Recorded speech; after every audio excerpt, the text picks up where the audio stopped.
Hi all, this is Michael from Seagod again. It is a pleasure to have you back, and I am in this weird place again. I'm in preparation for a future series that you will be seeing soon, and I am very, very excited for you to find out. I'm not going to let you know what it is, but hopefully you can guess. And if you can't, well then hold your seatbelts as it's going to be a fun ride. Anyway, what are we talking about today? Today we are talking about progressive overload. I think you've heard about it, probably have, especially if you are in the realm of training. And I think it is an extremely important concept to understand. I think it can be a little misunderstood as forcing progressive overload is important, but also progressive overload is a symptom of growth. But we'll get all into this in a second. So, first of all, what is progressive overload? Progressive overload is simply the making your workouts, making your exercise, making your learning, for example, more difficult over time. The reason being is we have a baseline. We have, as we walk around without doing any workouts, we have a baseline of strength, for example. As we become a bit stronger, our baseline of strength improves, but it improves because of what we do. So as we do more, it'll increase. But then as we keep the same, our strength will stay the same. So then what do? Well, then we must increase our stimulus in order to make sure that our baseline strength can improve on top of that. So classic example is if I can bench press 10 kilos, I'm used to bench pressing 10 kilos. And, the first few times it might be really, really stimulative. My muscles might grow, I might get stronger, my nervous system will improve, but slowly over time, it'll fade into that just being my new normal. So in order to push it forward, we must increase the difficulty. We might add a little bit of weight, or we might do some other things, which we will go over soon enough. So it is really important to progressively overload. And it is something that will come naturally. However, there is more than one way to do it. I think a lot of people get set in their ways and they found one way to do it, and I think that is extremely useful. However, I think they should consider the fact that you can achieve it in more than one way. So if one way fails, you may take other factors and use them to progressively overload, right? There's a lot more as to why you might have plateaus, but this is one reason. So anyway, how do you progressively overload? Well, I think it is useful to break it down into a few different sections. So, first of all, within an exercise, what can we improve within an exercise? So, we can improve the range of motion. And a good example of increasing range of motion is the Romanian deadlift. So, I might be very happy with my Romanian deadlift. I go down to the ground and then I go back up, and that is brilliant.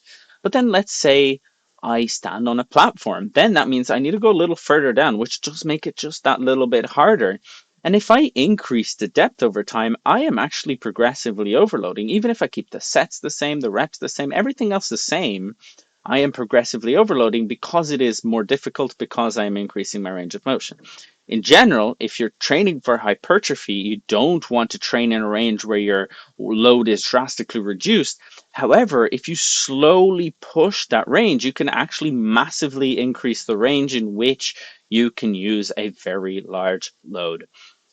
Secondly, we have tempo. So now, especially for hypertrophy, you need to consider that a rep should take no longer than 9 seconds. Otherwise, we're going into territory where we're starting to be understimulative and not intense enough. But let's say for a bench press, for example, I have a standard tempo of 1 second down, a half a second pause, as fast as possible back up, and then 0 seconds up, and then I do that again, right? That's a good tempo, and you might not have a consistent tempo. So, first of all, having a consistent tempo can be useful, but then let's say I want to make it a bit harder using tempo. Then I might do, my 1 second down, but then I might stay a whole second down, right? And then I go back up again. And then I might next time stay a second and a half down. And that is one way of adding progressive overload through the use of tempo. And finally, and this is really important for the people who do a lot of body weight. So I come from a calisthenics background. That's why I know it so well, but I think it can be useful in other situations. But especially when you're using body weight, is leverage.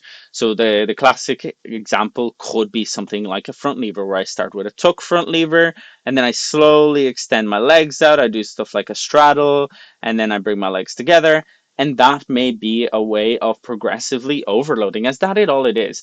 You are keeping the other factors the same, but you are increasing the difficulty, in this case through leverage. All of these are ways of increasing the difficulty of the exercise, right? Without changing anything else about the exercise. And there may be other ways, but these are the major ones that I could think of. Then let's say we're keeping the same exercise, but I want to change stuff within the sets. Well, there's repetitions. So I can increase repetitions. I think this is one of the most well-known ways, simply increasing repetitions, obviously within a valuable range for whatever quality you are trying to improve. So for example, for strength, if you're training much outside the 3 to 6 rep range, you're doing yourself a disservice. And for hypertrophy, if training outside of a 5 to 30 rep range, you're kind of doing yourself a disservice.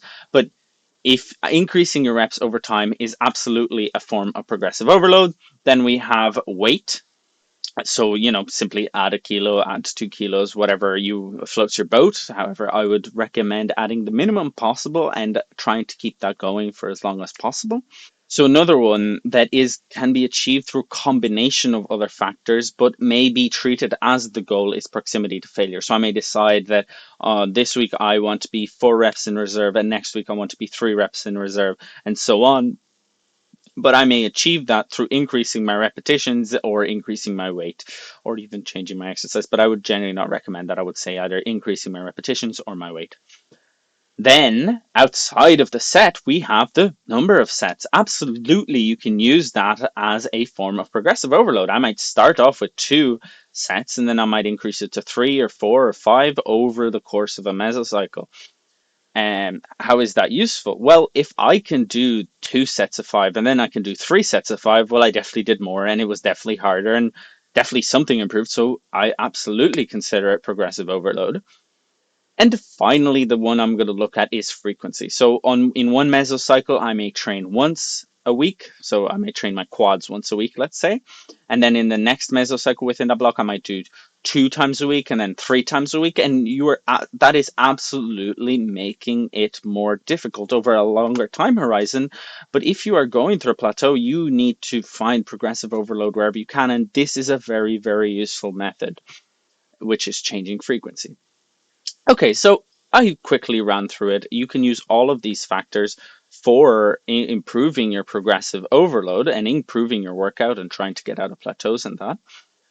I would like a little side note that is, when you're trying to learn anything, progressive overload and consistency are absolutely essential.